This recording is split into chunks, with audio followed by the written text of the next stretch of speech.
quiero invitarte que ahí donde estás en casa empieces a adorar al Señor Jesús con nosotros, amén. Volví a empezar, me salvaste, regresé a tu amor, yo me rindo, toma todo mi corazón. Nuestras vidas te pertenecen a ti, Dios.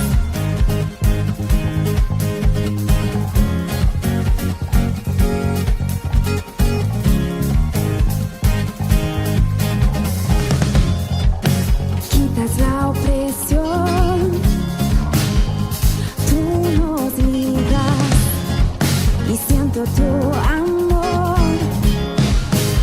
tú llenas todo, toma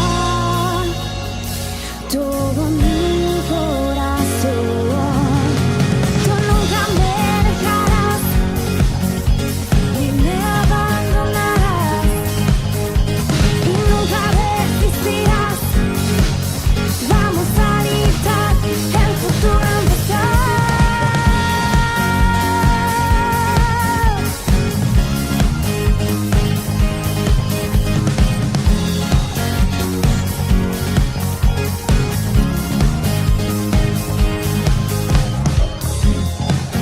Quitas la opresión, tú nos libras, siento tu amor, tú llenas todo, toma todo mi corazón. Tú nunca me dejarás y me abandonarás y nunca desistirás. Vamos a gritar, el futuro empezó. Tú nunca me dejarás ni me abandonarás y nunca desistirás. Vamos a gritar, el futuro empezó. Si puedes brincar en tu casa y celebrar, en Él somos libres, amén.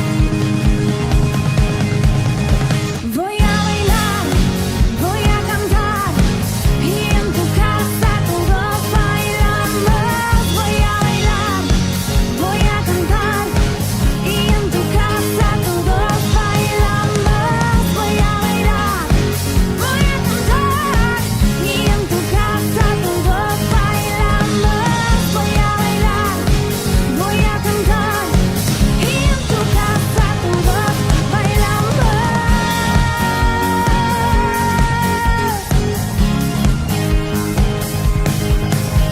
Tú nunca me dejarás, puedes declararlo.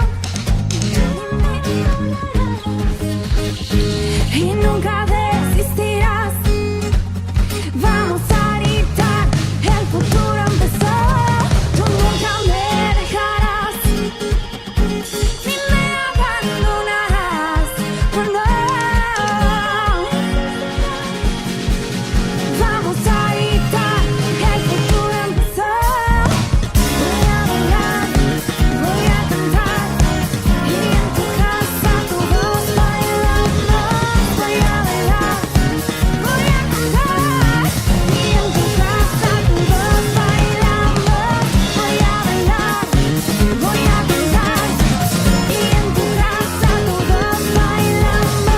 Voy a bailar, voy a cantar y en tu casa todos bailamos.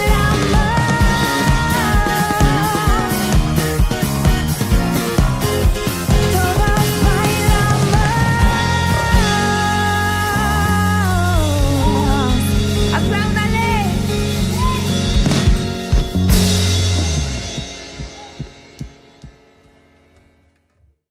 Saludos, comunidad de MG y demás personas, demás hermanos que nos escuchan en diferentes latitudes.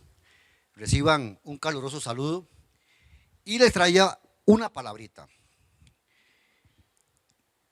Agradecido primeramente con Dios por permitirnos estar en el mes séptimo del año 2021, podemos ver que el tiempo camina aceleradamente hacia un destino ya escrito. Y precisamente la palabra que hoy les traigo tiene que ver con esto mismo. Una semana atrás, cuando iba manejando, pues vinieron a mi mente dos palabras: intuición e intención. Me fui con ese pensamiento hasta llegar a la casa, fui y busqué qué era el significado de una y de otra. Y le preguntaba al Señor, ¿qué significa esto? Cuando llegué al libro de Éxodo, en el capítulo 12, encontré una similitud a estas dos palabras que me estaban dando el Espíritu Santo, porque eso es algo que llega de parte de Él. Y me encuentro que, primero vamos a la definición de cada una de esas palabras. Me encuentro que intuición es el conocimiento, comprensión o percepción inmediata de algo sin intervenir la razón. Pero aún más dice, es un proceso de conocimiento tan real como el conocimiento racional.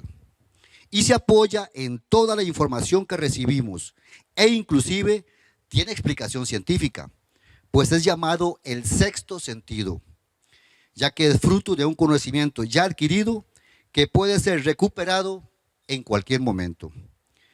Dicen que el mismo se ubica en la glándula pineal, en el entrecejo, prácticamente en el centro del cráneo. Y sin embargo, vemos que la definición de la palabra intención se define en 9 letras, 9 palabras. Dice que es cosa que una persona piensa o se propone hacer. La última noche que el pueblo hebreo pasaba en la tierra de Egipto, Dios mandó unos mandatos, valga la redundancia, al pueblo hebreo a través de su profeta Moisés. Y él les dejaba ver que esa noche, que era la primera fiesta de Pesach o la fiesta de Pascua que se celebraba, Dios les dio el mandato de que escogieran un cordero macho de 1 año, sin mácula, y debían comerlo en familia o compartirlo con el vecino de acuerdo al número de personas de la familia. Ese debía ser asado, acompañado de hierbas amargas y pan sin levadura. Todo para el disfrute de ellos. Pero solo una cosa les pidió Jehová. La primera ofrenda que Dios le pidió al pueblo hebreo tenía que ver con la sangre de aquel sacrificio. ¿Y por qué la sangre? La sangre representa la vida está en la sangre. Una vez que la sangre se va del cuerpo, se va la vida. Y el Señor les manda al pueblo hebreo a que tomen la sangre de ese sacrificio y lo pongan sobre los dinteles y los postes de las puertas de las casas. ¿Por qué? La intención de Dios en ese momento estaba en salvaguardar la vida de los primogénitos de la tierra de Egipto. Y no está hablando de solamente los egipcios, los hebreos vivían en Egipto. Y déjeme decirle algo, aunque la intuición de ellos tuvo que haberse manifestado por la obediencia, porque ya ellos habían visto el poder de Dios ante el faraón. Sin embargo, en ese momento, cuando se les pidió algo hacer, déjame decirte algo, no todos los hebreos cumplieron con ese mandato. Muchos cumplieron con el primer mandato, mataron al cordero, se lo comieron, disfrutaron, pero no todos cumplieron con el segundo mandato. Y lo triste es que muchos de ellos tuvieron y vieron a sus hijos morir en sus brazos por haber puesto el razonamiento a una palabra que Dios estaba dando. El Señor, la única intención que tenía era salvar la vida del primogénito de cada familia. La intuición les falló a muchos de ellos, razonaron mucho, y cuando usted abre las puertas del razonamiento, está dejando entrar a la duda y quita la fe. Hoy en día, hermano mío, usted que me escucha, los tiempos han cambiado muchísimo. La sociedad en la que vivimos es una ciudad totalmente cambiada. Vivimos con una tecnología de primera línea que va en mejoría casi que día a día. Las redes sociales, ustedes las conocen, hoy a través de una cámara puedo llegarle a casi todo el mundo. La medicina ha avanzado, todo ha sido una evolución, pero la palabra de Dios se sigue cumpliendo como Él la dijo la primera vez. Hoy en día nosotros vivimos, por ejemplo, aquí en nuestro país, Costa Rica, en una democracia. Pero una vez que uno acepta a Jesucristo como Señor, como amo y como Rey, ingresa al reino de Dios. Y el reino de Dios se establece por códigos muy marcados. Y uno de los que Dios establece es la obediencia a su palabra. Hoy en día, si usted se pone a pintar con sangre el dintel y los postes de su casa, es muy posible que llegue el OIJ y los vecinos lo tachen de loco. Pero también hay una protección sobre las cosas que son puntualizadas por su palabra. Ahora bien, y aquí es donde voy. ¿Qué tiene que ver esto con ofrenda? Pues muchísimo. Si Dios protegió a su pueblo con la sangre que representa la vida y protegió la vida de los primogénitos, le pregunto, ¿qué cree usted que va a hacer Dios con sus finanzas cuando usted pone sus finanzas en las manos de Dios? Cuando usted trae una ofrenda con la intención y la intuición de saber que lo que está haciendo es una protección para usted, para su casa, para su familia, porque aquel que me diga que las finanzas no representan nada, pues déjeme decirle, vaya al supermercado y pregúntele al chino de la esquina si le puede dar algo simple y sencillamente como regalía. No sucede así. Estamos en una sociedad consumista y hoy en día las finanzas son un punto bastante problemático para las familias, para la economía de un país.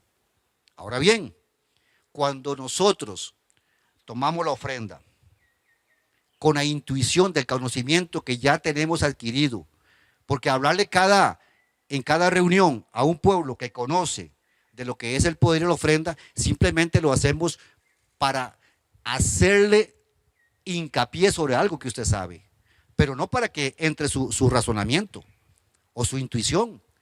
Ya conocemos la intención de Dios. Dios siempre va a potencializar lo que usted ponga en sus manos. Y esa es la razón por la que ahora yo le vengo a decir, cuando usted vaya a ofrendar, hágalo con esa intención y quite la intuición. Ya usted conoce la palabra de Dios, ya usted sabe que Dios va a cumplir todo lo que dice. Dice en el versículo 7 del libro de Éxodo, capítulo 12, y tomarán de la sangre y la pondrán en los postes y en el dintel de las casas en que lo han de comer. ¿Dónde usted disfruta de la paz si no es en su casa? Si no es sentado viendo a sus hijos, viendo a su familia, disfrutando de una buena cena. Y es a través de una ofrenda que el pueblo presentó a Jehová y que hubo una palabra realmente cumplida por Dios. Los primogénitos se salvaron. El razonar un mandato divino es igual a cuestionarlo. Cuando la razón interviene, la fe se hace a un lado, dando paso a la duda. La intuición de hacer lo correcto da paso a la intención de lo que Jehová promete y hace. Hermano, hermana, aquí a mi derecha van a aparecer los números de las plataformas por los cuales su ofrenda intencionada va a permitir que la protección de sus finanzas en lo que resta del año, ya vamos por el mes séptimo, como lo dije al principio, y al momento de hoy Dios nos mantiene de pie. En su casa hay alimento, en su casa hay paz, en su casa hay salud, hay protección. Y yo le digo a cada uno de ustedes, no pierdan eso, no permitan que la duda siempre se anteponga. Siempre es mejor hacer las cosas con la intención y dejar de lado la intuición. A mi derecha, como les repito, están las plataformas para que usted haga llegar su ofrenda con la intención. Esto es Iglesia en Casa y lo mejor está por venir.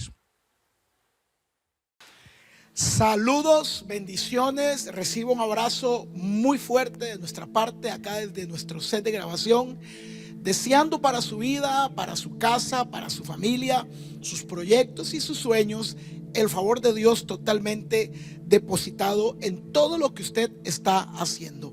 Gracias por estar este día con nosotros. Le recomiendo que creo que es muy importante siempre anotar detalles. Si usted es de las personas que le gusta aprender de la palabra de Dios, recibir coordenadas de destino, creo que es muy importante que busque dónde anotar, que preste muchísima atención a lo que le voy a conversar en los próximos minutos. Antes de traerle la palabra de este día, yo quiero invitarlo, quiero recordarle algo que hay una frase que ha marcado mi vida en los últimos días. No sé cómo me llegó, de repente uno entre una cosa y otra va creciendo en la interpretación, va creciendo en la revelación de la vida. Y hace unos días me llegó una frase que la he dicho en diferentes reuniones, la he dicho en diferentes talleres, la he dado en algunos empoderamientos de empresarios que hemos estado participando en los últimos meses, y esta frase es: lo que no se agenda no es importante en mi vida. En los últimos días estuve dando un taller a un grupo de emprendedores y estaba entre ellos un empresario, y me dijo, cuando le dije esta frase, me dijo: qué tremendo, maestro, porque esta persona estaba ahí dentro del taller y me dice: qué tremendo, maestro, porque uno como empresario agenda a los clientes, agenda el doctor, agenda las visitas a campo, agenda para ir a ver el ganado, agenda, todo lo tiene agendado. Me decía él, bueno, en el caso de él y de muchos que trabajan con agenda para cada cosa. Y me decía: qué interesante, usted me ha hablado hoy en este taller, porque precisamente yo nunca tengo una agenda específica, por ejemplo, con el tiempo que voy a pasar con mis hijos. En otras palabras, me dice él, yo soy un hombre que saca tiempo para mis hijos, pero no tengo ese tiempo específicamente agendado. No tengo un tiempo específicamente agendado para salir con mi pareja. Y me decía este hombre: gracias, maestro, porque de todo el taller me llevo muchas cosas, pero esta frase que me está diciendo está calando muy fuerte en mi vida, porque definitivamente lo que no se agenda es una señal de que no es importante en mi vida. Así que yo quiero que usted agende ahí en su corazón, agende ahí en su agenda, agende ahí en su mente las reuniones o las próximas reuniones presenciales que tenemos. Estas reuniones serán el sábado 31 de julio a las 6 de la tarde, para que lo ponga, para que lo agende, para que lo guarde, y el domingo 1 de agosto a las 9:30 de la mañana. En este momento estamos realizando ya 2 reuniones porque el aforo cambió, ya podemos ingresar más gente a nuestros aforos, así que estamos haciendo solamente 2 reuniones el fin de semana.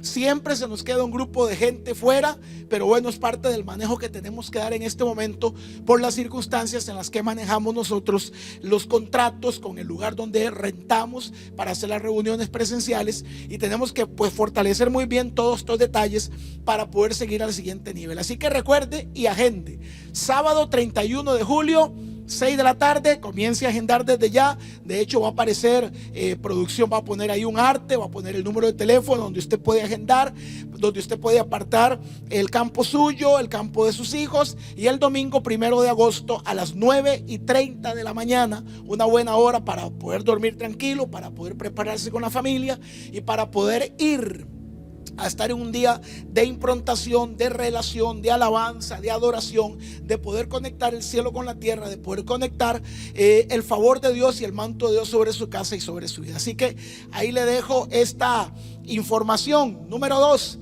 quiero decirle que en el mes de agosto nosotros vamos a estar realizando un sacramento muy importante de la palabra de Dios, y es el sacramento del bautismo.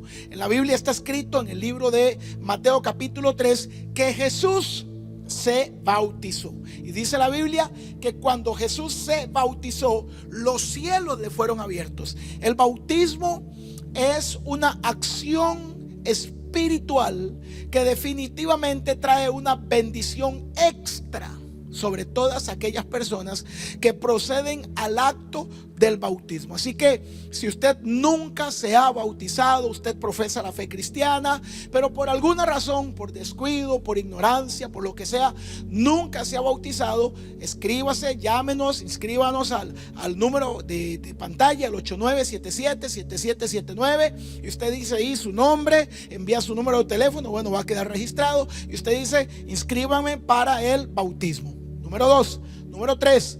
En el mes de agosto también vamos a dar inicio a nuestra escuela de formación, la Escuela de la Luz, donde vamos a formar facilitadores, gente que quiera llevar valores, gente que quiera llevar principios, gente que quiera ayudar al prójimo, a una familia, a un familiar, a su propia casa, llevando valores, principios, desarrollo de vida, desarrollo de pareja, desarrollo de hijos, cómo poder moverse, qué material poder usar. Todo esto lo vamos a dar en la Escuela de Luz, la vamos a estar impartiendo mi persona y algunos amigos que tengo dentro y fuera del país. Esta Escuela de Luz está muy bonita. Escuche esto, matricúlese, anote. De repente la gente me dice, pastor, ¿qué día va a ser la escuela? Bueno, en este momento estamos analizando, posiblemente la escuela va a ser los jueves. Los jueves, muy posible, todavía no estamos confirmados, jueves tipo 8 de la noche. Alguien me dice, no puedo porque estoy en la universidad. No se preocupe, matricúlese, porque la escuela va a ser vía Zoom, para que usted tenga una idea. O sea, se la estamos acomodando vía Zoom, y además la escuela la vamos a grabar. Entonces, no importa que el día jueves usted no puede estar, si usted está matriculado, si está dentro de nuestra lista, el día siguiente o ese mismo día jueves en la noche, nosotros le estaremos enviando el link de la clase que quedó previamente grabada, y usted podrá estar siendo parte, podrá estar tomando las notas, podrá tener su certificado como un guerrero de la luz, como una guerrera de la luz, y podrá sumarse dentro de toda esta visión, no de martillos de guerra, del reino de Dios en la tierra, pudiendo llevar luz y transformación a muchas personas que en este momento lo necesitan. Necesitamos, escucha esto, Rodolfo, necesitamos levantar una generación de hombres y mujeres que quieran comprometerse con la transformación de valores y de principios del ser humano. ¿Sabe? Estaba leyendo ayer, oiga esto qué fuerte que estaba leyendo ayer, oiga esto, Sammy. 700 personas se suicidan todos los días en Chile. Mano, muy alto. Suicidios, 700 suicidios diarios en un país como Chile, es muy alto. Y esta gente que se está suicidando es gente que pierde la esperanza, que pierde la fe, que tal vez entró en una crisis familiar, matrimonial, de pareja, con los hijos, de finanzas, y muchos de ellos terminan suicidándose porque no hubo alguien que se detuviera un momento a decirle: yo no tengo mucho, no soy perfecto, pero creo que te puedo ayudar. Necesitamos hombres y mujeres que se levanten comprometidamente para poder traer una conexión de luz a la vida de mucha gente que está muriendo en este momento. Acompáñeme al libro de Hechos, capítulo 1, versículo 8. Hechos, capítulo 1, versículo 8. Déjeme conversarle un par de cositas antes de presentarle el tema de hoy. Esta semana o en estos días atrás estuve en una reunión con un caballero. Este señor es economista, es filósofo y es politólogo. Él tiene 3 carreras en toda su vida, 3 carreras académicas en las cuales se ha graduado: economista, filósofo y politólogo. Es un señor que tiene aproximadamente 78 años de edad. Su nombre es Dennis Picot. Y estuve con él hace unos días atrás en una reunión donde fui invitado por asuntos de conexiones, de empatía, de cariño y del favor del cielo. Estuve invitado en una reunión donde habían empresarios, políticos, líderes sociales, líderes cooperativos de nuestro país, Costa Rica, y en medio de todo ese montón de líderes determinantes que dirigen el destino financiero, el destino de la educación, el destino de los valores, el destino del país, bueno, estaba el hijo de su madre ahí sentado en medio de esa reunión, por la gracia de Dios. Este señor Dennis Picot, dentro de los cargos que ha ostentado en la vida, Él ha sido por mucho tiempo, desde la época del presidente George W. Bush, él ha sido parte del gabinete de las finanzas de los Estados Unidos. Este señor, además de ser parte de los asesores del gabinete de finanzas de los Estados Unidos, él también profesa la fe cristiana.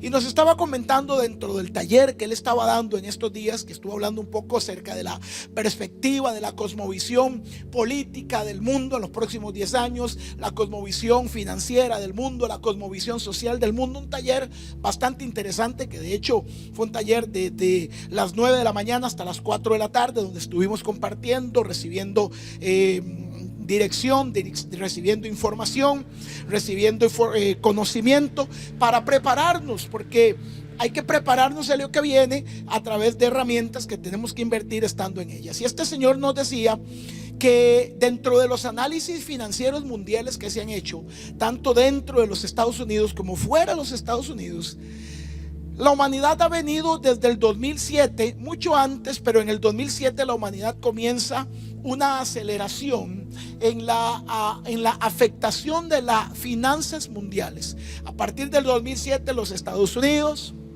y otros países del mundo, Europa y Asia, comienzan a tener una transformación financiera que no se había dado en muchísimos años a través de la humanidad, y comienza a darse inicio 2007, 2005, 2004, comienza a darse inicio a una bola de nieve, vamos a llamarlo de esa manera, una bola de nieve donde las finanzas del mundo comienzan a tener una afectación y un retroceso. La devaluación mundial, las guerras, las diferentes crisis sociales, políticas de los diferentes países, la transformación de nuevos gobiernos, centroizquierda, pensamientos de apertura, y que el mundo comienza en una aceleración que trae una afectación directa sobre la economía. Sumado a esto, ya vinieron algunas enfermedades, y la cereza del pastel viene a ser esta pandemia mundial. Dentro del análisis que nosotros los mortales posiblemente no conocemos, los que estamos viendo ahí las noticias locales, escuchando la radio local, los que vivimos a veces más preocupados por revisar el Facebook que por revisar algunos documentos de mayor relevancia, olvidamos o no sabemos o ni siquiera entendemos. Y este hombre decía: la economía del mundo y la economía de los Estados Unidos tienen un ciclo de aproximadamente 10 años, donde si no se hace una reforma económica, el mundo va realmente a sufrir un quebrantamiento financiero demasiado fuerte como para poder seguir adelante. Es entonces, escúcheme lo que le voy a decir, que cuando el presidente Donald Trump está a punto de salir, él piensa que va a seguir en el poder. Donald Trump manda a llamar a todos sus asesores y les pregunta a ellos cómo está la economía de los Estados Unidos, y ellos le dicen: está mal. Podemos oxigenarnos, podemos hacer algunos préstamos, podemos hacer algunas inversiones, podemos hacer algunas conexiones, presidente Trump, pero la economía de los Estados Unidos está mal. Lo querramos aceptar, o tal vez lo quiera aceptar usted o no, o alguna parte de la gente que nos pueda escuchar, seguir, apoyar o criticar. Los Estados Unidos es un país que cuando dio su nacimiento, el fundamento filosofal de los Estados Unidos de Norteamérica es un pensamiento filosofal basado en la palabra de Dios, en la Biblia. Los fundadores de la nación de los Estados Unidos era gente que creía en los valores y en los principios de la palabra de Dios. Podríamos decir a boca abierta que el 70 o el 80% de los fundadores de los Estados Unidos de Norteamérica podríamos llamarlos cristianos evangélicos. Así, sin ninguna pena, no la tienen ellos, no la podemos tener nosotros. La Constitución de los Estados Unidos fue fundamentada bajo principios, bajo valores de lo que vendría a ser principios y valores a la luz de la palabra de Dios. Con el pasar de los años, generaciones van, generaciones vienen, y como es sabido para por lo menos los que estudiamos un poco el proceso de la evolución del hombre, de la humanidad, de las urbas, de la sociedad, un poco de sociología, nos damos cuenta que Estados Unidos levanta generaciones. Cada generación que se va levantando cada 40 años es una generación que se levanta bajo el principio de esto nos parece un poco religioso. Hay momentos donde nosotros malinterpretamos religión con principios y valores divinos. Hay momentos donde posiblemente a conveniencia decimos: es que me parece que esa predicación o esa enseñanza o esa postura es un poco religiosa. Tal vez no es que sea religiosa, tal vez es que está en la Biblia, y de alguna manera u otra algunas personas, no queriendo obedecer lo que Dios dice, salen por la tangente diciendo: eso es demasiado extremista y religioso. Estados Unidos fue perdiendo de alguna manera u otra el temor a Dios, fue perdiendo el respeto de Dios. En algún momento en los Estados Unidos, en la constitución política decía que en las escuelas, en los colegios y en las universidades era permitido, el profesor que así lo quisiera podría empezar la clase rezando, orando o leyendo la Biblia, indiferentemente si era católico, evangélico, presbiteriano o cualquier otra rama que tenga que ver con la cruz del Calvario. Hubo un momento en que los Estados Unidos, congresistas y demás líderes de la nación dijeron: no, eso es extremista, eso es dogmático, eso es religioso, y se anuló el hecho de que los Estados Unidos, escuche bien, pudiera tener antes de iniciar las clases un tiempo de oración y de reflexión en la palabra. ¿Sabe qué sucedió? Curiosamente, voy a decir curiosamente de manera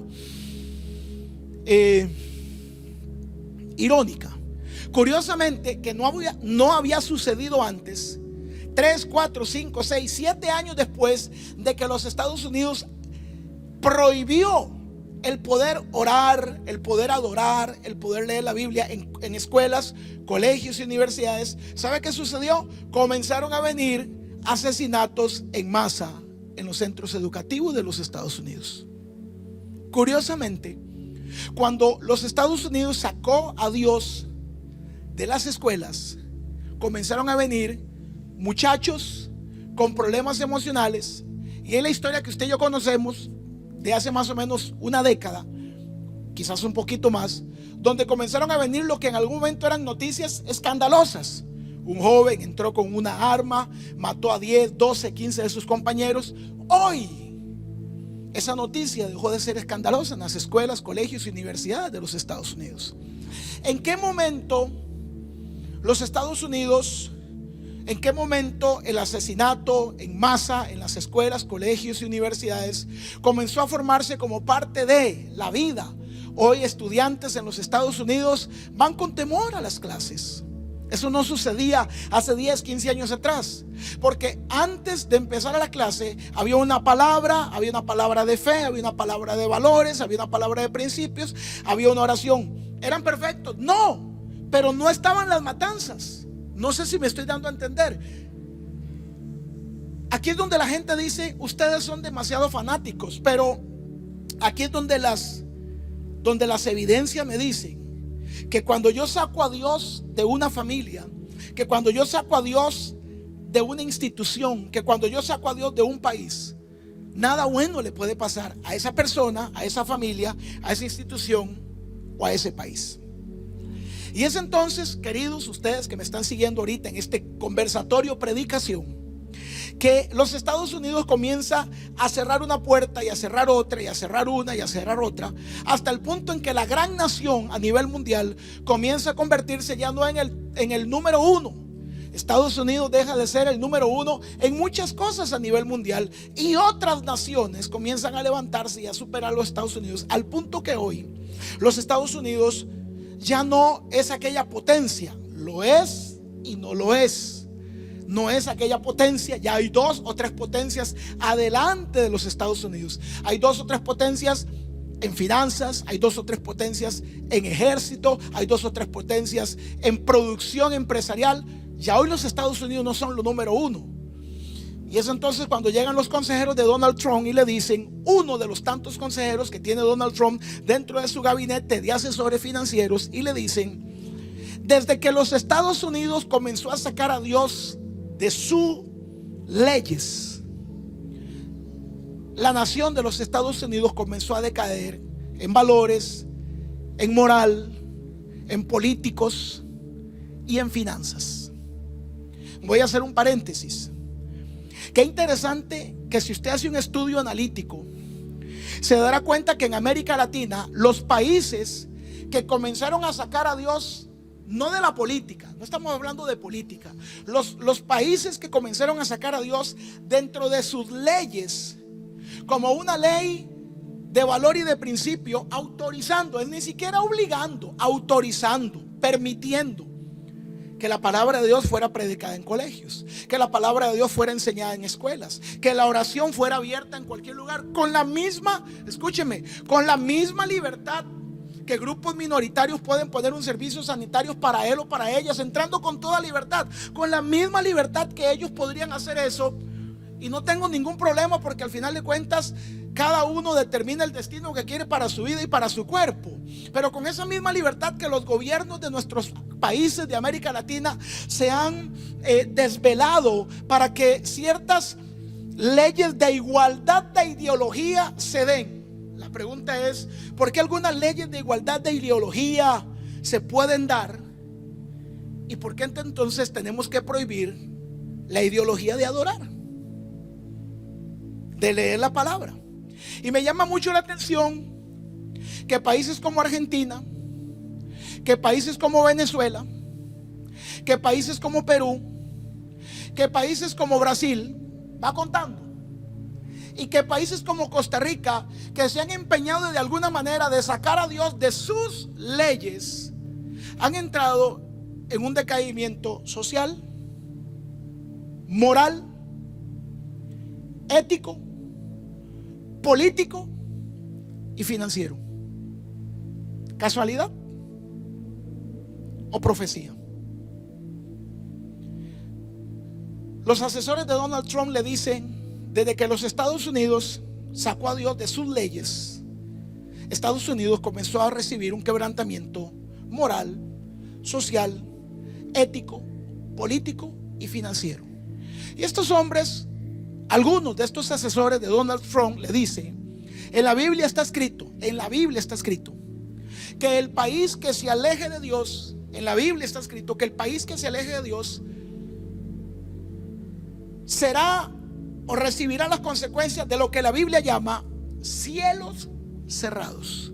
Y cielos cerrados es cuando las oportunidades buenas no llegan. Cielos cerrados es, de alguna manera, perder el favor de Dios. Cielos cerrados tiene que ver en la Biblia con perder la protección de Dios. Cielos cerrados en la Biblia tiene que ver con aquella persona que trabaja 10, 15, 20 años, pero no termina a salir de un ser. Porque los cielos, al estar cerrados, significa el hombre no tiene un respaldo de Dios en lo que hace. Esos son cielos cerrados. Y algunos de los asesores de Donald Trump le dicen: búscate a un grupo de pastores que tengan principios y valores para que vuelvas a practicar un rompimiento. Esto no lo estoy inventando yo, me lo dijeron hace unos días atrás uno de los asesores actuales del gobierno de los Estados Unidos. Estados Unidos, antes de este nuevo gobierno de los Estados Unidos es más un promotor del cerrar la iglesia, de cerrar la adoración, de quebrantar los altares, que de poder proseguir hacia la búsqueda de un agrado con Dios. Y entonces estaban buscando hombres y mujeres que pudieran traer un rompimiento espiritual para que los cielos, atención a esta palabra, para que los cielos fueran abiertos sobre los Estados Unidos. Este testimonio o esto que le estoy comentando no me lo está diciendo un apóstol, un profeta, un evangélico, un padre, un sacerdote. Me lo está diciendo un economista, filósofo, politólogo. Y este hombre dice: Estados Unidos necesita volver a ganarse el favor de Dios. Y este hombre nos dice dentro de su conferencia: vienen días, atención a esto, queridos cristianos, porque es de donde me voy a tomar para predicar. Vienen días donde esto no es una guerra de pensamientos filosóficos o ideológicos de izquierda o derecha. Esto no se trata de republicanos contra demócratas. Esto no se trata de pseudocomunistas con pseudocapitalistas. Esto no se trata de un asunto de defender los gustos de las minorías o de defender los derechos de la mayoría. Esto no se trata de si aquellos poquitos quieren casarse entre ellos o si este montón dicen no se deberían de casar. Este hombre dice algo muy tremendo. Esto es una guerra de reinos. Esto es una guerra de reinos espirituales. El reino de las tinieblas contra el reino de la luz. Esto no es un asunto ideológico, político, social. Esto es un asunto meramente espiritual. Y este hombre nos dice dentro de la conferencia qué posición espiritual, no ideológica, no de pensamientos, no política, qué posición espiritual, qué tipo de relación espiritual tenemos con el Dios de la luz. Porque hoy cada día se demuestra más que nunca que hay una guerra de reinos. Hay una guerra, estos reinos han provocado una guerra de culturas. Esta guerra de reinos ha provocado una guerra de ideologías. Unos defienden la vida y otros dicen que la vida no vale nada. Unos defienden la familia y otros dicen que la familia no vale nada. Unos defienden a los niños y otros dicen los niños simplemente son un bien, un intercambio, un medio para ser feliz. Es una guerra de reinos. Y por eso con esta introducción y este conversatorio prédica que estoy haciendo el día de hoy, que me interesa mucho que me preste atención, yo quiero llegar a un punto, y es tú y yo, los que estamos acá en el set y yo, ¿qué posición estamos asumiendo y qué posición vamos a asumir en los próximos 10 años en el rescate de los valores, los principios? Ojo, no estoy hablando de doctrina, de los valores y los principios y la ética que se ha perdido en nuestros países. ¿Qué posición vamos a asumir? Este mensaje de este día va dirigido para esos hombres y mujeres. Por lo menos el día de hoy no es un mensaje muy abierto. El mensaje de hoy va dirigido para hombres y mujeres que me dicen a mí: yo soy cristiano. Indiferentemente si es católico, evangélico, presbiteriano, bautista, metodista, yo soy cristiano. Yo creo que Jesús de Nazaret es el Salvador del mundo y un día le entregué mi vida a Jesús, reconociendo que Jesús es mi Salvador y mi Señor. Este mensaje de hoy va dirigido a todo cristiano de buena voluntad, cristiano de llama ardiente o cristiano de llama caída, pero que en su corazón, que si yo me lo topo en la calle o que si yo en este momento le digo: tú eres cristiano, no que usted me diga soy un mal cristiano. No le estoy preguntando si es un buen cristiano, no le estoy preguntando si es un mal cristiano, no le estoy preguntando si es un cristiano apasionado, no le estoy preguntando si es un cristiano que le cuesta seguir a Dios, no le estoy preguntando si es un cristiano que ora mucho o que no ora mucho. La pregunta es: si yo hoy me pusiera delante suyo y le pregunto, ¿usted es cristiano? Y usted me dice: sí, don Víctor, yo soy cristiano. Entonces usted necesita regalarme los próximos 20 minutos de su vida. Hechos capítulo 1, versículo 8. Jesús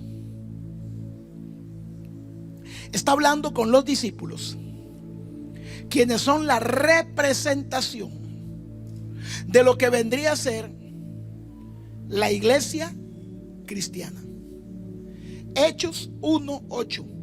Jesús está hablando con los discípulos que vendrían a ser la representación de la iglesia cristiana. O sea, los discípulos de Hechos 1:8 son la representación de todo hombre y toda mujer que me dice en este día: yo, don Víctor, no voy a negar mi fe. No le voy a negar si soy un flojo, si me cuesta, si no me cuesta, pero no voy a negar que yo soy cristiano. Yo creo, no que usted me diga yo creo en Dios, no, yo creo en Jesús como Hijo de Dios, Salvador del mundo. Yo lo creo. Y entonces Jesús le está hablando a un grupo de hombres que en lugar de Pedro podría estar usted, en lugar de Juan podría estar yo, en lugar de María podría estar aquella, en lugar de Tomás podría estar otro, pero somos nosotros los que un día creímos que Jesús es Hijo de Dios, Salvador del mundo. Y Jesús le dice a los cristianos: ustedes recibirán poder. Ustedes recibirán poder. O sea que ustedes recibirán poder cuando el Espíritu Santo venga a su vida. Ustedes recibirán poder cuando el Espíritu Santo venga a su vida. Según lo que yo leo acá, este poder del que habla Jesús no lo tiene todo el mundo. Este poder del que habla Jesús, y ya le voy a hablar más específicamente cuáles son los beneficios o las manifestaciones de este poder que habla Jesús. Porque Él dice: ustedes recibirán poder cuando el Espíritu Santo venga sobre ustedes. Atención lo que dice: y los capacitará para que hablen de mí en Jerusalén, en Judea, en Samaria y hasta el último rincón de la tierra. Voy a leer de nuevo porque este verso tenemos que leerlo despacio. Ustedes recibirán poder. ¿Cuándo? Cuando venga sobre ustedes, cuando venga a su vida el Espíritu Santo. Antes de seguir leyendo, le tengo una pregunta. ¿Alguno o alguna sabe cuándo es que el Espíritu Santo viene a mi vida? Cuando yo reconozco, el día que usted reconoció que Jesús es Hijo de Dios, Salvador del mundo, y que usted abrió la boca para decir: yo, Víctor Palomo, reconozco que Jesús es el Hijo de Dios, Salvador del mundo. Yo te entrego mi vida, perdona mis pecados, inscribe mi nombre en el libro de la vida, no lo borres nunca más de él y hazme parte de tu reino. Amén. Ese día el Espíritu Santo entró en su vida. No es verdad, con todo respeto lo digo, se ha fantaseado mucho con la figura del Espíritu Santo. En los años 70, en los años 80, en los años 90 y aún en la actualidad hay comunidades cristianas que dicen que cuando el Espíritu Santo viene a la vida de una persona, esa persona tiene que moverse, tiene que gritar, tiene que llorar, tiene que hablar en lenguas extrañas. A veces pasa, pero no es la norma. No es la norma bíblica. La norma bíblica es que cuando usted reconoce a Jesús como Salvador y lo confiesa, en ese momento usted recibió al Espíritu Santo. Y dice: ustedes recibirán poder cuando el Espíritu Santo venga a ustedes. En otras palabras, si usted y yo hemos reconocido a Jesús como Salvador, tenemos al Espíritu Santo. Por ende, el poder que habla Jesús no es el poder del Espíritu Santo, es el poder del cielo dado a los hombres a través de Jesús por medio del Espíritu Santo. ¿Me dio a entender? El poder que el hombre tiene es el poder del cielo dado a los hombres por medio, ganado por Jesús a través del Espíritu Santo. Tenemos poder. Marcos capítulo 16, versículo 17, por favor, acompáñeme. Marcos 16, 17. Vea lo que dice: y estas señales acompañarán a los que tengan el poder del Espíritu Santo. ¿Están leyendo conmigo despacio? Estas señales acompañarán a los que tengan el poder del Espíritu Santo. En mi nombre expulsarán demonios. Esas son las manifestaciones del poder.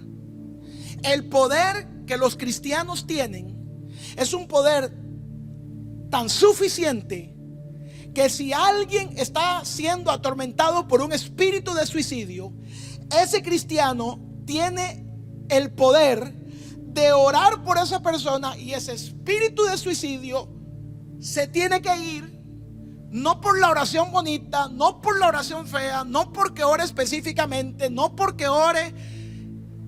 El espíritu inmundo no se va porque usted ore bonito, se va porque usted tiene poder.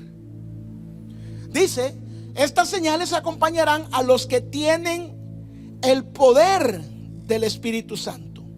En mi nombre expulsarán demonios.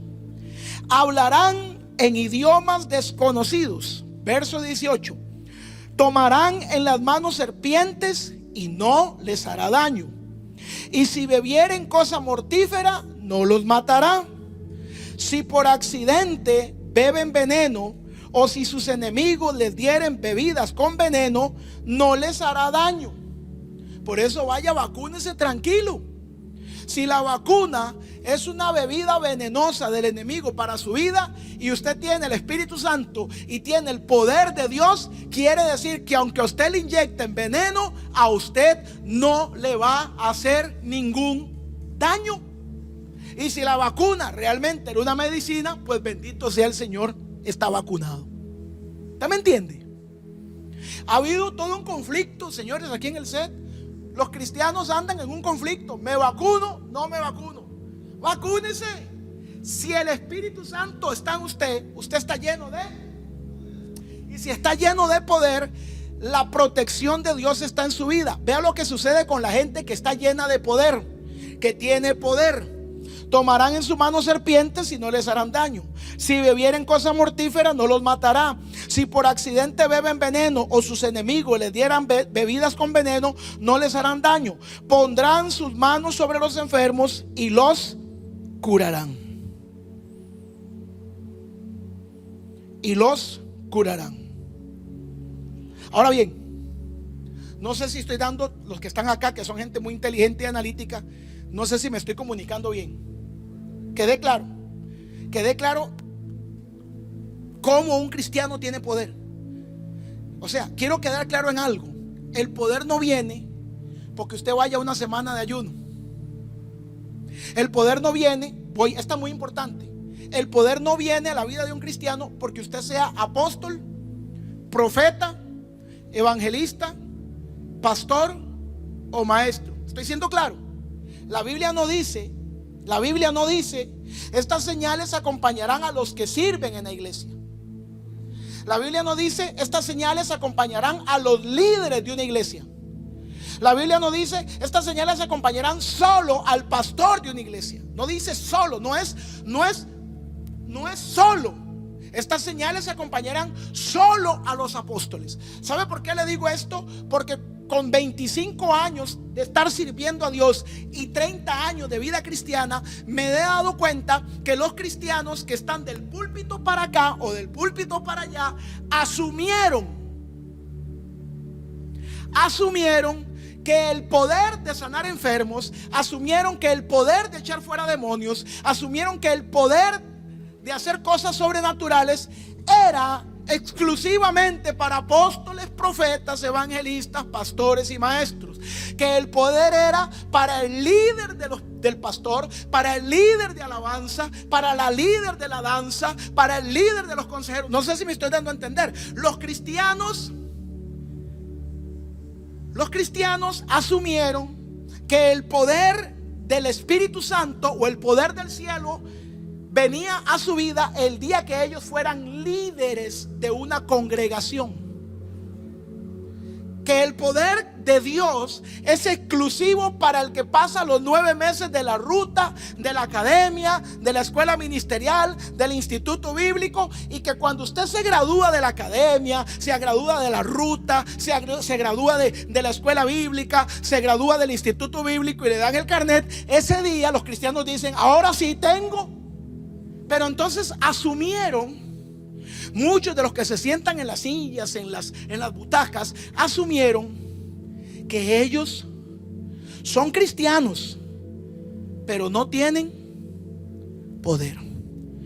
¿Cómo lo sabe, pastor? Bueno, vuelvo, reitero, porque en 25 años de servir a Dios son decenas de cientos y podría decir de miles de cristianos, buenos cristianos, gente con 10, 15, 20 años de haber tomado a Jesús como Salvador, que me traen a un amigo y me le dicen: pastor, le traigo a mi amigo para que usted ore por él, porque mi amigo está enfermo.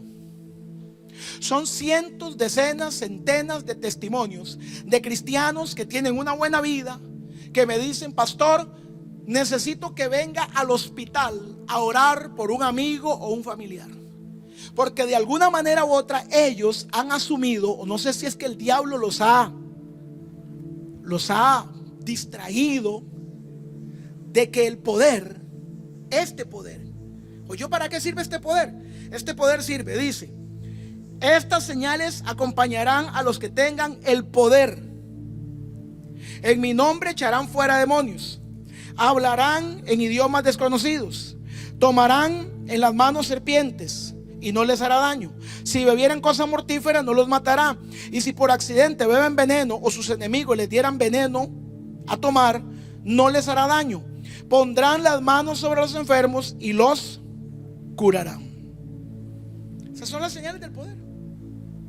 Esas son las señales, esas son las manifestaciones del poder que Dios me ha dado a mí, Víctor Palomo, como pastor, a usted como camarógrafo y productor, don Rodolfo Marín, a usted, doña Karen, a usted, don Josué, a usted, a cada uno de los que estamos aquí, Samuel, Pablo, don José, todos ustedes, el día que tomaron a Jesús como su Salvador, tienen el mismo poder que me ha sido puesto a mí. La diferencia no es que yo soy pastor, no hay diferencia, no es la posición ni es el título, es la cruz. ¿Me estoy dando a entender? Es la cruz la que te da acceso al poder. Ahora escúcheme bien: el poder de Dios en tu vida y en la mía, el poder de Dios en tu vida y en mi vida puede ser usado de 3 maneras. Anótela. El poder de Dios, el poder que Dios te da, que es un poder de influencia, que es un poder para sanar enfermos, que es un poder para echar fuera demonios, que es un poder para que lo sobrenatural trabaje en mi vida. Ese poder que Dios nos ha dado, usted y yo lo podemos usar para 3 cosas: para bien, para mal o para nada. Hay el poder que Dios te ha dado y me ha dado, tú y yo lo podemos usar solo para 3 cosas: para bien, para mal o para nada. David, el rey David, era un desconocido. Nadie creía en él, no tenía un destino. El profeta viene en nombre de Dios y lo escoge. ¿Quién lo escogió? ¿El profeta o Dios? Dios. Le derraman aceite a David, señal de que David es un escogido. Cuando le derraman el aceite a David, en ese momento, que era el Antiguo Testamento, David recibe poder del cielo. Dejó de ser un pastorcillo, se transforma en un mata gigantes y más adelante se transforma en un rey. ¿Producto del talento de David? No. ¿Producto de la inteligencia de David? No. Producto del poder que había recibido. David deja de ser pastorcillo insignificante y se vuelve el hombre. David se vuelve, ¿quién es el hombre más poderoso en un reino? El rey. ¿Y qué se vuelve David? Rey. ¿Para qué usó David el poder?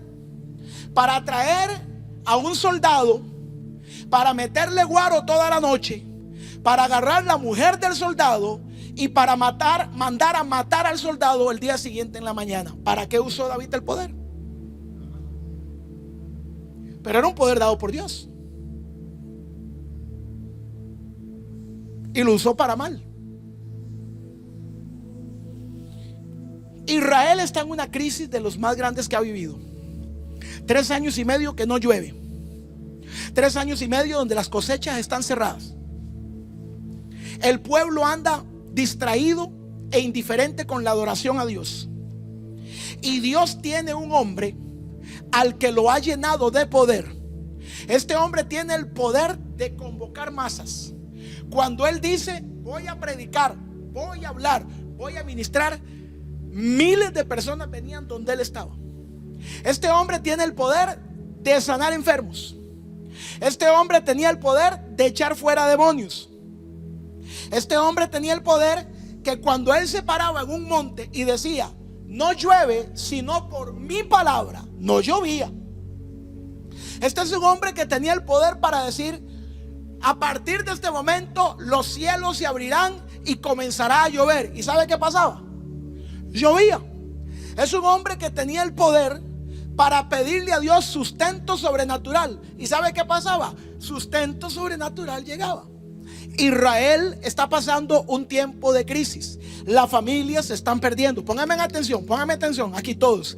Las familias se están perdiendo. Israel se está cayendo. La sociedad se está cayendo. La gente está enferma. Israel está endemoniada. ¿Sabe qué hizo este hombre con el poder que Dios le dio? Lo agarró, lo metió en una bolsa y él se metió en una cueva por 6 meses. Ok. ¿Para qué sirve el poder? Según lo que le estoy diciendo, el poder de Dios sirve para 3 cosas. El poder de Dios sirve para 3 cosas: para bien, para mal o para nada. Acabamos de ver que el rey David usó el poder que Dios le dio para mal.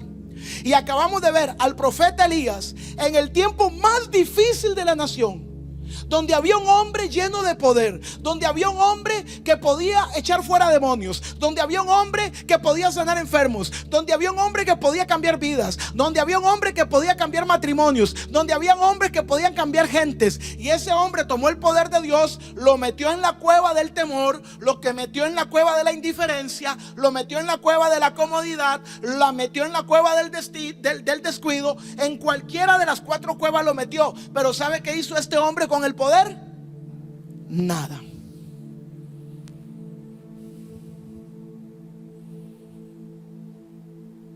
Entonces, escúcheme bien.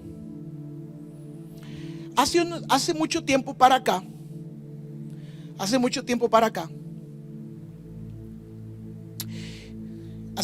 para acá, no sé, 4 o 5 años para acá, diferentes tipos de cristianos en Costa Rica, en Pérez Celedón, en San José, en Guanacaste, en Guapiles, en Punta Arenas. Escuchen lo que le voy a decir. Hace un tiempo para acá, un grupo de cristianos, me los topo. No es que me llegan, no es que de repente, pero sí ya con el pasar del tiempo son muchos. Y muchos cristianos me hacen la siguiente pregunta: pastor, le puedo hacer una pregunta. ¿Usted desde cuándo es cristiano? Bueno, a mí me llevan a la iglesia hace 30 años. Usted estuvo a finales de los 80, se mandó toda la década de los 90. Sí, claro que sí. ¿Usted se acuerda cómo eran las iglesias en aquel tiempo? Sí, lo que llamamos un pentecostalismo escandaloso. Sí. Y la pregunta que me hacen es: pastor, ¿por qué en estos tiempos no se ven liberaciones de demonios y sanidades como se veían en aquel tiempo? Esa es la pregunta que muchos cristianos me hacen. ¿Por qué en estos tiempos no se ven liberaciones de demonios y sanidades como se veían en aquellos años? Quiero hacer un paréntesis. Tampoco que en aquellos años se veían mucho. O sea, lo que pasa es que eran más escandalosas y generalmente era la misma hermana que pasaba endemoniada todo el año. Entonces se manifestaba en diferentes cultos y era como el escándalo de la iglesia. Pero bueno, cierro paréntesis. Me preguntan: ¿por qué en estos tiempos no se ven liberaciones y sanidades como las que se veían en aquellos años? Y entonces, un día yo le pregunté a Dios: Señor, ¿por qué en estos tiempos no se ven sanidades y liberaciones como se veían en aquellos años? Y Dios me respondió: porque mi pueblo no usa el poder.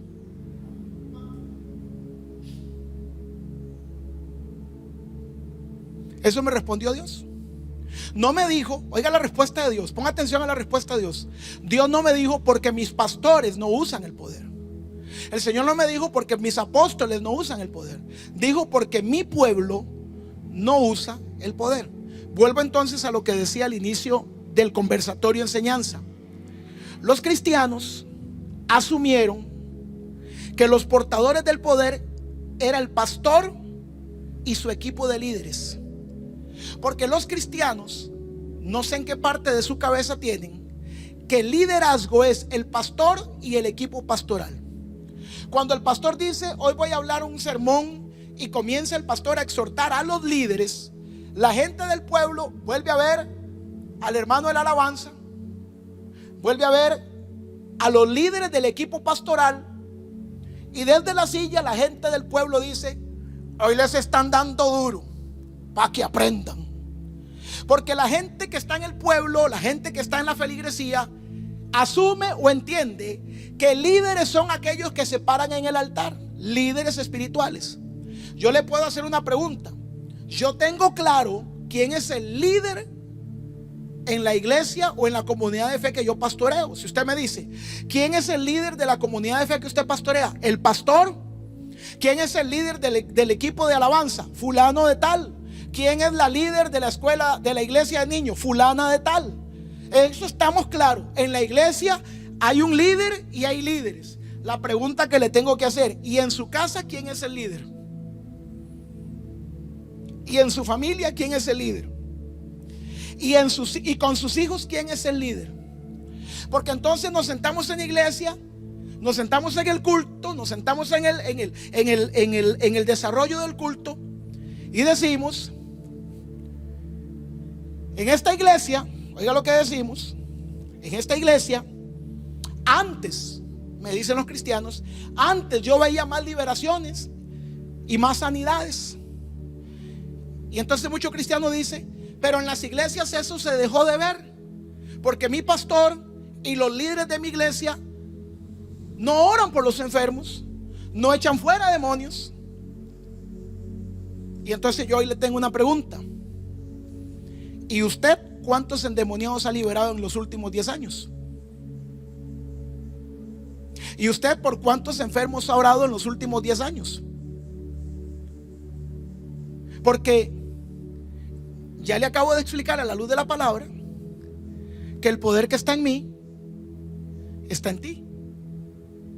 Entonces, si el poder que está en mí para echar fuera demonios y sanar enfermos está en ti, ¿por qué yo lo tengo que hacer y tú no? Me dice mucha gente, se me ha arrimado mucha gente y me dice: cristianos, no gente nueva, cristianos viejos, se me arriman cada cierto tiempo y me dicen: pastor, martillo de guerra es muy lindo, pero yo veo que aquí usted no hace el llamado a salvación. Cristianos de 10 y 15 años. Yo le tengo una pregunta a esos cristianos: ¿y usted lo hace en la calle? ¿Y usted lo hace con sus amigos? Porque el llamado de salvación, escúcheme, yo quiero hacerle una pregunta: ¿cuántas veces usted vio a Jesús haciendo llamado de salvación en sus predicaciones? Jesús enseñó a sus discípulos. Oiga lo que Jesús les dice. Oiga lo que Jesús les dice. Hechos 1:8. Ustedes recibirán poder del Espíritu Santo. Ustedes recibirán el poder del Espíritu Santo y los capacitará para que hablen de mí en Jerusalén, en Judea, en Samaria y hasta lo último de la tierra. Escúcheme. Jesús le dice a sus discípulos: y ustedes pondrán la mano sobre los enfermos y sanarán. Y ustedes pondrán la mano sobre los endemoniados y serán libres. Y ustedes le hablarán a la gente de salvación y la gente vendrá a los pies de Cristo. Ustedes, Jesús no hacía llamado en los cultos, Jesús no hacía llamado en sus reuniones, porque Jesús entendía que sus discípulos hacían eso entre semana. Por eso las iglesias de hoy, querido amigo, se están secando, porque el cristiano con costos, como decía un viejo y querido amigo allá en aquellos años, guitarrero, metalero César Barrientos, con costos se arriman a la iglesia pateándose a pescozones las nalgas. Entonces, ¿qué pasó con el poder del Espíritu Santo que está en ti? ¿Cómo tú me vienes a decir a mí, no veo que hagas el llamado, y durante todo un año de congregarte tú no trajiste una sola persona nueva a los pies de Cristo? ¿Por qué me cobras una factura a mí? ¿Por qué le cobras una factura a nuestros líderes y no te la cobras a ti cuando tú también eres portador del mismo poder para los mismos milagros y las mismas sanidades? Ahora, déjeme decirle algo. Yo no sé en qué congregación usted se congrega, pero donde yo me congrego, nosotros vemos sanidades todos los fines de semana. Donde yo me congrego, yo veo liberaciones todos los fines de semana que tenemos culto, ¿o no? Los que estamos aquí. Yo he visto durante todo el tiempo que tengo de congregarme en Martillo de Guerra, durante todo el tiempo que tengo, he visto paralíticos levantarse, endemoniados se libre. Ahora se la voy a poner fácil. ¿Qué le parece que yo haga un culto para traer liberación de demonios? En Martillo de Guerra hay 10, 15, 20 líderes, lo digo sin ninguna pena. En nuestra comunidad de fe hay 10, 15, 20 líderes que pueden orar por los endemoniados y echarlos fuera. ¿Qué le parece si yo hago un culto para echar fuera demonios? Pero ¿sabe qué pasa? No me traen invitados. Me llegan los mismos de siempre. Vamos a hacer una reunión para echar fuera demonios. Llegan 300, llegan 500, llegan 1000. ¿Cuántos vienen nuevos? 1, 2, 3. ¿Y los demás? Son cristianos que vinieron a la reunión de liberación porque tienen el poder del Espíritu Santo en el tercer nivel. ¿Se acuerdan cuáles son los 3 niveles del poder? El poder se usa para 3 cosas: para bien, para mal o para nada. Y hay cristianos que tienen el poder del Espíritu Santo en el tercer nivel: para nada.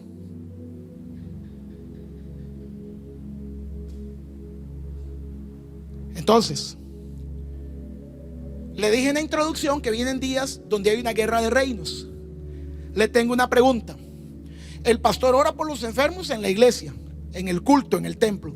El pastor ora por los endemoniados en el culto, en el templo. Pastor, ¿puede venir al hospital? Pastor, ¿puede venir a mi casa? Le tengo una pregunta. El pastor hace, los líderes de la iglesia hacen lo que tienen que hacer en el tiempo de culto, Pastor Jairo. La pregunta es, ¿y quién va a orar por los enfermos de su casa cuando el pastor y los líderes de la iglesia no puedan?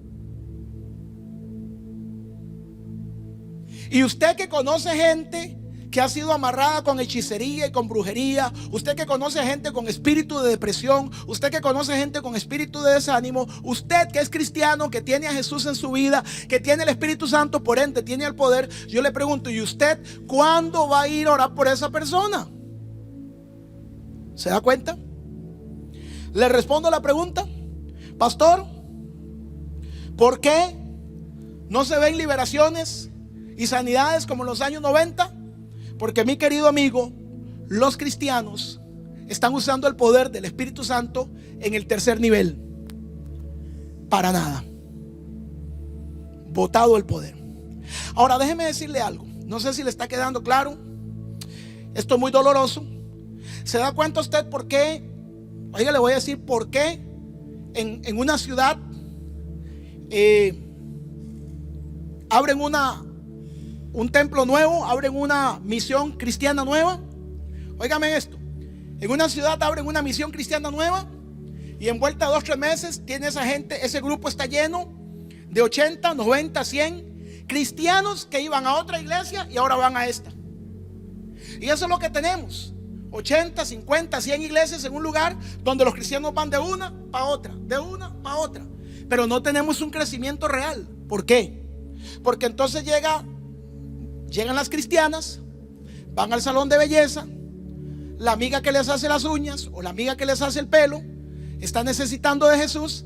La cristiana le mete las uñas, la cristiana le mete el pelo, llena del poder del Espíritu Santo. Y la amiga que conoce en el salón de belleza, en la tienda, en el mesero, en el restaurante, en el mecánico, el amigo o la amiga, un año después sigue enfermo, con problemas familiares, endemoniado, y si se muere se va para el infierno porque tuvo un cristiano todo el año sentado en esa mesa, en esa silla, en ese taller, que nunca le habló del mensaje de salvación de Jesús. Y lo más fácil, invitarlo a un culto, no lo hizo. Entonces, el poder del Espíritu Santo en la iglesia en este momento está siendo usado en el tercer nivel. Para nada. Hay tres, y con esto quiero terminar. Hay tres razones por las que el poder no está funcionando.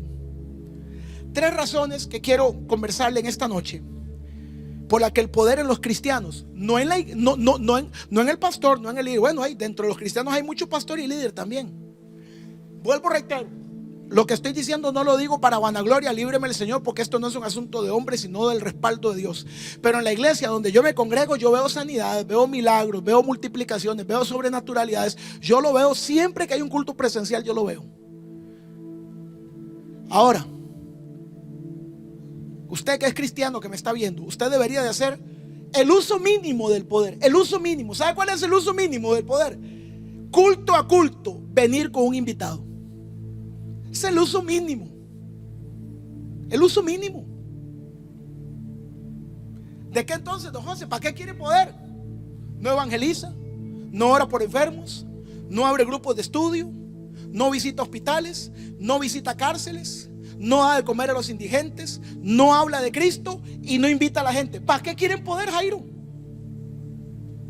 Pero entonces vamos al culto, vamos a la iglesia y decimos: qué raro, en esta iglesia hace tiempo que no crece. ¿Cómo va a crecer, mijo?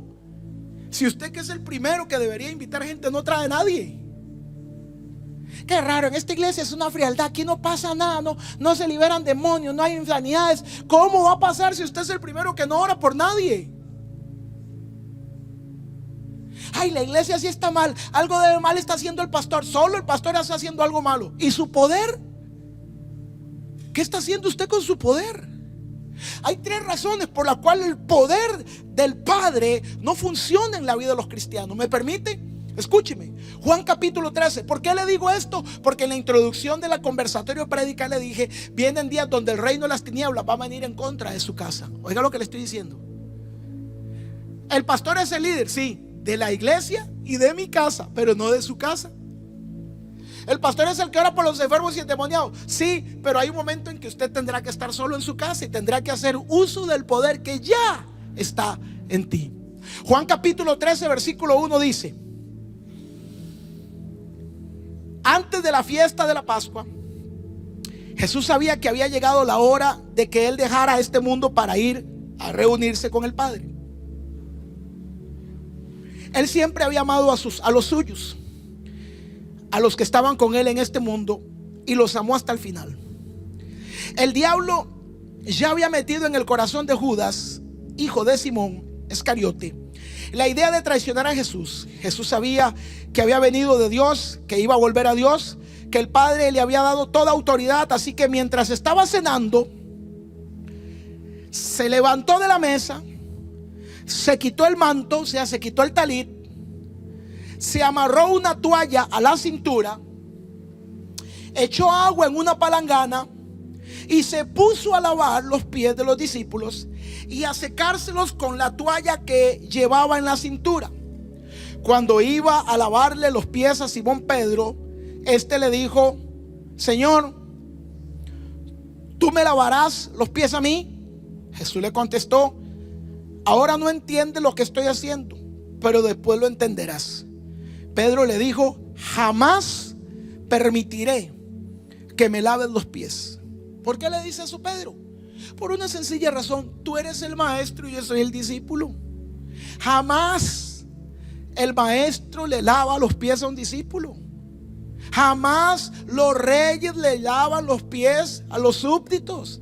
Pedro tiene el concepto del reino metido en la cabeza clarito. Pedro dice: jamás, escúcheme lo que le dice Pedro a Jesús: tú me traes un café, jamás me voy a tomar ese café. Yo estoy aquí para servirte a ti. Yo estoy aquí para llevarte el café, no para que tú me lo traigas a mí. Yo no estoy aquí. Pedro lo tiene claro. Tú jamás me vas a lavar los pies porque tú eres el maestro, tú eres el Señor, yo soy el discípulo, yo soy el servidor. Tú no me puedes lavar los pies a mí. Respondió Jesús y le dijo: el que está recién bañado no necesita lavarse más los pies, porque está todo limpio. Y ustedes están limpios, aunque no todos. No todos están limpios, porque sabía quién le iba a traicionar. Después de lavarle los pies, Jesús volvió a ponerse el manto. Recuerde que el manto da una posición. Se sentó otra vez en la mesa y les dijo: ¿entienden ustedes lo que yo he hecho? ¿Ustedes entienden lo que yo estoy haciendo? Todos se vuelven a ver la cara y dicen: no. Y les dice Jesús, verso 13: ustedes me llaman maestro y me llaman Señor, y tienen razón, porque yo lo soy. Y les dice Jesús: pues si yo, siendo el maestro y siendo el Señor, les he lavado a ustedes los pies, también ustedes deben lavar los pies unos a otros y al mundo. Verso 15, esta está mortal. Verso 15: yo les he dado el ejemplo para que ustedes hagan lo mismo que yo he hecho. ¿Sabe por qué Pedro no quería que le lavaran los pies? Porque él no estaba dispuesto a lavarle los pies a nadie. Pedro quería repetir el patrón del liderazgo: soy líder para que me sirvan, no para servir. De eso están llenas las iglesias. Ahora que soy líder, hace un tiempo atrás recuerdo que necesitábamos acomodar unas iglesias en la comunidad de fe donde nosotros estábamos. Estaba el pastor Jairo por ahí metiéndole afanado, acomodando y limpiando sillas. Estaba por ahí mi esposa dándole también. Yo estaba en la oficina atendiendo unos invitados y llamaron a un líder de la congregación y le dijeron: venga, ayúdenos a limpiar. Y él dijo: eso no nos toca a nosotros. Eso no nos toca a nosotros. Eso le toca a los servidores, eso le toca a los sugieres. Nosotros somos líderes cercanos al pastor. Ese hombre hoy perdió ministerio y todo lo demás. No está en nada, en nada. Sus finanzas caídas, su vida caída, sus emociones caídas. Eso no me toca a mí ni a ustedes. Además, lo reprendió a usted, ¿verdad? Y le dijo: no, deje eso. Usted no ha entendido su posición. ¿Se da cuenta por qué el poder en la iglesia no funciona? Y le dice Jesús: yo les he dado ejemplo. Les aseguro que ningún servidor es más que su Señor, y que ningún enviado es más que el que lo envía. Si entienden estas cosas y las ponen en práctica, serán dichosos. Hay tres razones por las cuales el poder del Espíritu Santo no está funcionando en la iglesia. Número uno, porque los cristianos, no estoy hablando de los líderes, no estoy hablando, vuelvo y reitero, sáquese de la cabeza esa idea jerárquica donde solo el pastor y el equipo pastoral son los líderes. No estoy hablando del equipo pastoral, no estoy hablando del pastor, estoy hablando desde el pastor hasta usted que se congrega una vez al mes. ¿Sabe por qué el poder del Espíritu Santo no está trabajando en el mundo? ¿Sabe por qué el poder del Espíritu Santo no está sanando enfermos? Le voy a dar la respuesta: pastor, ¿por qué será que hace tiempo no se ven sanidades, milagros y prodigios como se veían antes? ¿Sabe por qué? Porque los cristianos no están dispuestos a ser servidores. Queremos que nos sirvan, pero no queremos servir, porque el servicio toca un principio que se perdió en la iglesia. El servicio perdió el principio del sacrificio. Hoy nadie se quiere joder, ¿o no? Hoy la gente no se quiere joder, por eso no quieren servir. Y como no quieren servir, el poder de Dios se manifiesta en gente que sirve.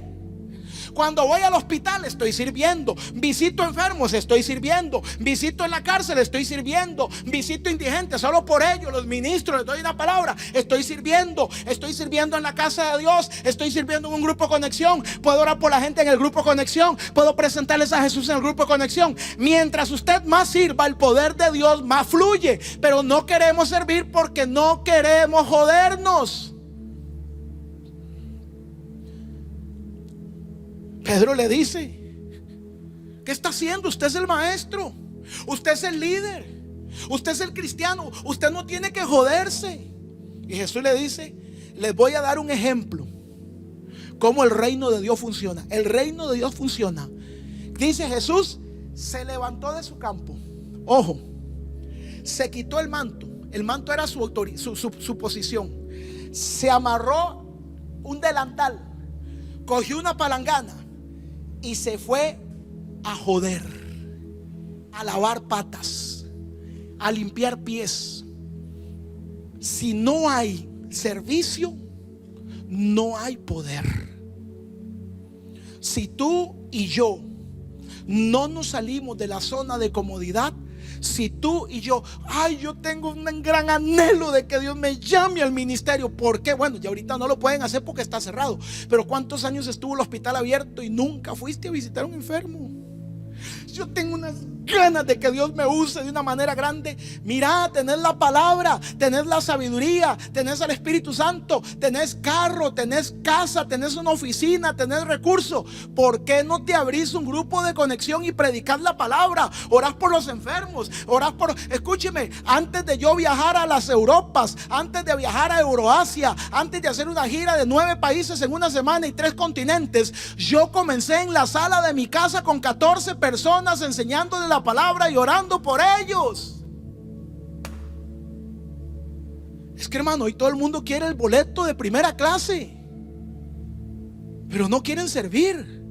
Ayer le decía, la semana pasada le decía a la comunidad, a la iglesia, estaba predicando y en eso se nos fueron, tuvimos problemas de electricidad y se iba la electricidad y volvía, y yo predicando con micrófono y sin micrófono, y yo le decía a la gente de producción: tranquilos, no se afanen. Si a mí con micrófono, sin micrófono me da igual, porque yo comencé predicando en un recibidor de café, sin micrófono, sin luces, sin humo, sin equipo de sonido. Pero hoy, Jairo, hoy, si no hay luces, si no hay sonido, si no hay cámaras, ya es que a mí no me ponen a servir. Óigame, yo conozco cristianos que usted les dice: hermano, le apuesto lo que quiera. Pastor, es malo apostar. Y también es malo ir a la iglesia 1 año sin llevar almas y usted no se juzga. Yo le apuesto lo que quiera, que hay cristianos que usted nunca los ve. Pero si yo mañana les digo: hermano, me gustaría que llegue un lunes a producir la ofrenda, a tirar una palabra, hermano, aquí llegan con el saco y la corbata. Porque entonces ahora sí los llamé a servir. Eso sí es servir. Pero abrir un grupo de conexión, como lo hice yo hace 15 años, con 14 personas, eso no es servir. Eso es joderse. 2. ¿Sabe por qué el poder dejó de funcionar en la iglesia? Porque Jesús, siendo rey, siendo Señor y siendo el maestro, óigame, tuvo la humildad para bajar de posición. Es lo que aquel hermano me decía: no, yo no estoy aquí para limpiar sillas, yo estoy aquí para tal cosa, yo estoy aquí para tal otra. Humildad. ¿Sabe por qué el poder de Dios no está funcionando en la iglesia? Porque los cristianos estamos llenos de ego y no de humildad. Hay 3 cosas que todo cristiano debe sacrificar dentro del paquete de la humildad.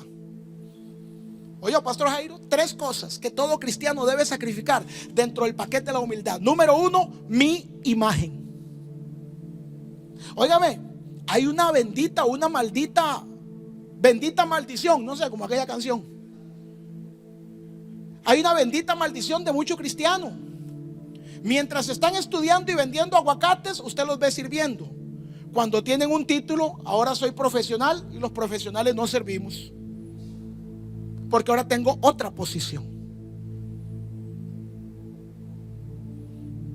El poder dejó de fluir porque la humildad ha desaparecido del corazón de los cristianos. Hay que sacrificar 3 cosas: imagen, gustos. Pastor, es que, a ver, ¿cómo se lo digo para que no se sienta mal, pastor? Para que no se ofenda. Para que no me malinterprete, pastor. Vea, es que ahí donde usted me quiere poner a servir, es que ahí a mí no me gusta. Es que, a ver, pastor, ¿cómo le digo? Es que usted me quiere poner a servir con José y con Jairo, pero es que a mí no me gusta andar con ellos. Es que yo no me llevo bien con ellos. Dígame una cosa: ¿usted cree que a Jesús, siendo el rey del universo, calles de oro, mar de cristal, tronos de diamantes, tronos de piedras preciosas, usted cree que a Jesús le gustó nacer en un pesebre con caca de vaca? ¿Usted cree que Jesús estaba cómodo caminando de 10 a 15 kilómetros todos los días en caminos pedregosos? En estos días, un pastor amigo mío me dijo algo y me dijo: descubrí algo. Y me dice: descubrí algo.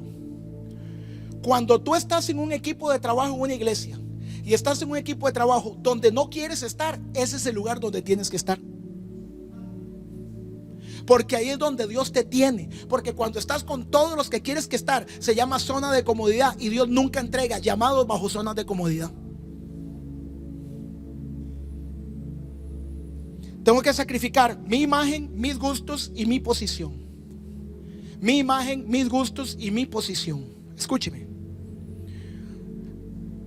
Hace muchos años estaba yo empezando el llamado de Dios, la asignación de Dios. Está haciendo tarde ya, ¿verdad? Santo Jehová.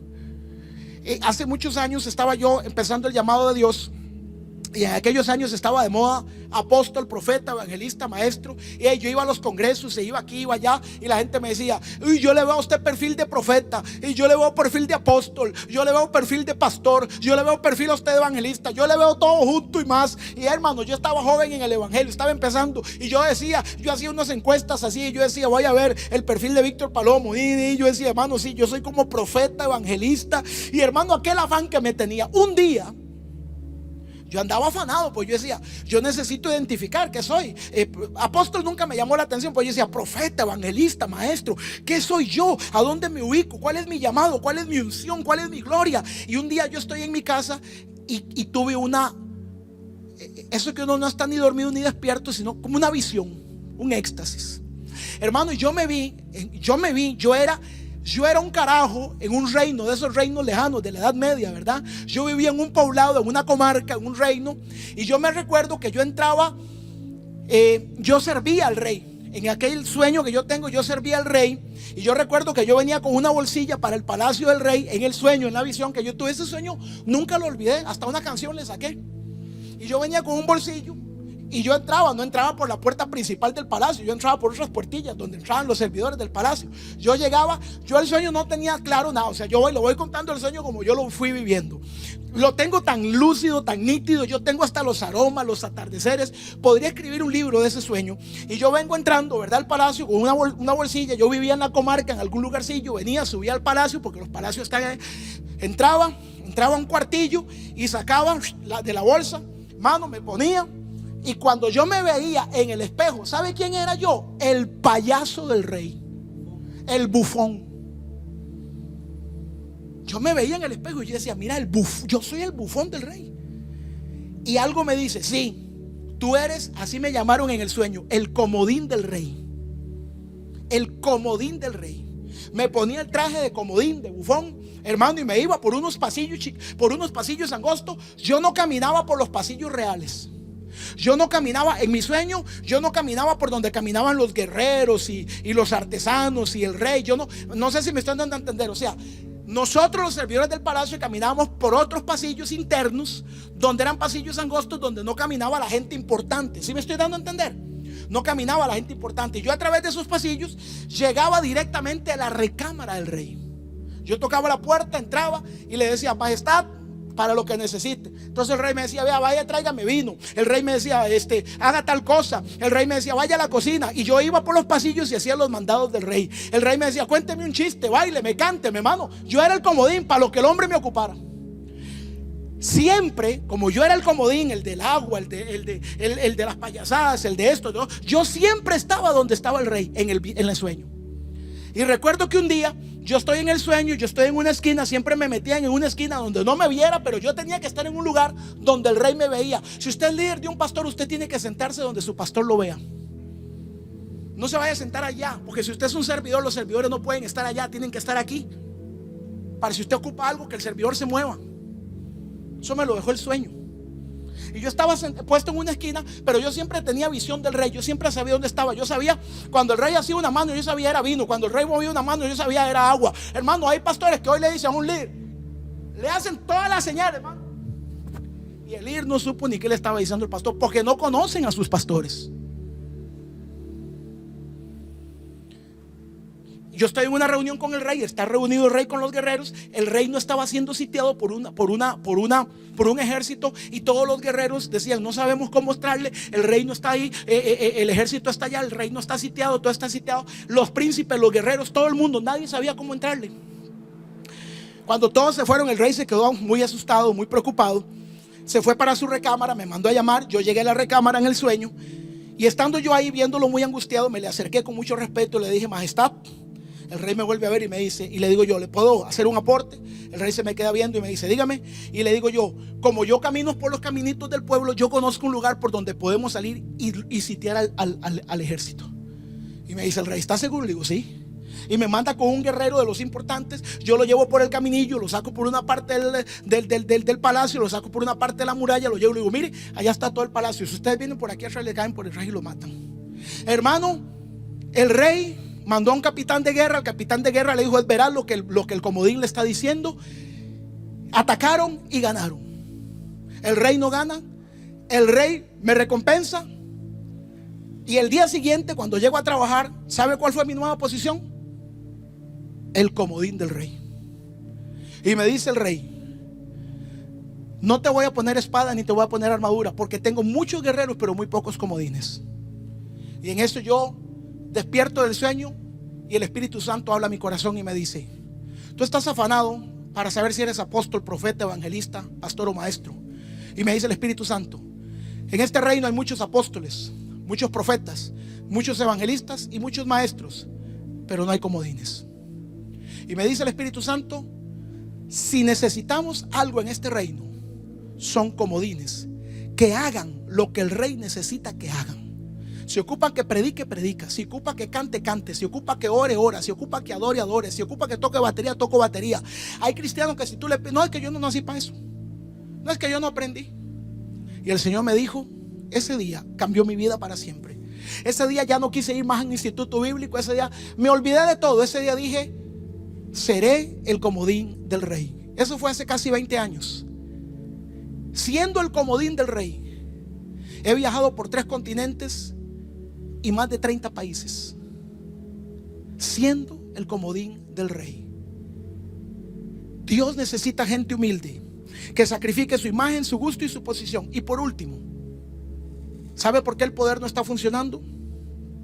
Jesús les dijo, ejemplo les he dado. ¿Sabe por qué no está funcionando? Porque los líderes no están dando ejemplo.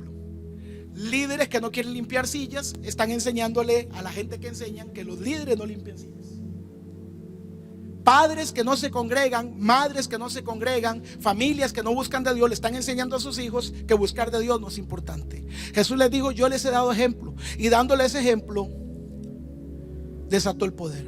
En estos días estaba viendo una película de reinos y había un reycillo muy malcriado, muy insolente. La gente no le ponía caso, pero era el rey de los 7 reinos.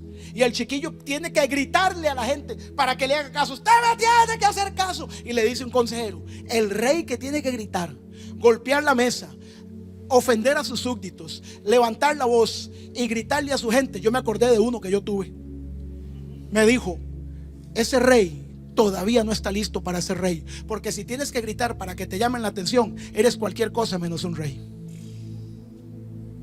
Porque los reyes no hablan con gritos, los reyes hablan con ejemplo. ¿Sabe por qué hemos dejado de percibir poder? Porque no estamos dando el ejemplo a la siguiente generación. ¿Sabe por qué la siguiente generación dejó de adorar? Porque no vieron a sus padres adorando. Hablo de padres naturales y padres espirituales. ¿Sabe por qué la siguiente generación dejó de echar fuera demonios y sanar enfermos? Porque no vio a la generación que estaba arriba hacerlo. Hoy usted y yo tenemos una gran asignación y un gran desafío. El reino de los cielos se ha acercado, el reino de las tinieblas también. Y este es el tiempo donde Dios está llamando a la iglesia y le está diciendo: es tiempo de asumir posición y es tiempo de desatar el poder. Hay tres maneras de usar el poder del Espíritu Santo. ¿Para qué? ¿Para bien? ¿Para mal? ¿O para nada? Este es el tiempo en que usted tendrá que salirse de la cueva de Elías. Este es el tiempo que usted tendrá que salirse de la trinchera, tendrá que salirse del desierto. Este es el tiempo donde Dios está llamando a la iglesia. Pastor, ¿por qué no vemos liberaciones y sanidades como antes? Bueno, la pregunta ya se le respondí. La pregunta es: ¿cuándo usted va a desatar el poder que el Espíritu Santo ya puso en su vida? Padre, yo te doy gracias en este día. Bendigo la vida de cada hombre y cada mujer. Espero que esta palabra sea una palabra de activación, sea una palabra, Señor, que despierte a la iglesia, sea una palabra que despierte a muchos cristianos, y que a partir de esta palabra el poder del Espíritu Santo, el poder del cielo comience a fluir a través no solamente de pastores, profetas, apóstoles, líderes de alabanza, líderes de grupos, sino que el poder comience a fluir integralmente en todo y cada uno de aquellos que se dispongan a servirte, que se dispongan, Señor, con humildad a poner su posición, y que se dispongan, Señor, a ser hombres y mujeres de ejemplo en la activación del reino. Yo bendigo a cada uno de ellos, Señor. Espíritu Santo, no los dejes dormir. Espíritu Santo, toca sus corazones. Espíritu Santo, toca sus mentes. Espíritu Santo, toca sus vidas, Señor, y levanta una nueva activación, porque este es el tiempo donde el reino de las tinieblas se ha acelerado. Y el reino de los cielos necesita que sus baluartes, sus servidores, sus gladiadores, sus guerreros, esos hombres y mujeres con el manto del servicio, vengan a levantar una nueva generación, una nueva iglesia, una iglesia llena de poder. Padre, yo te doy gracias en este día y te doy gracias en el nombre poderoso de Jesús. Amén y amén. Dios me lo bendiga, Dios me lo guarde, Dios me lo proteja. Saque el poder que está en ti.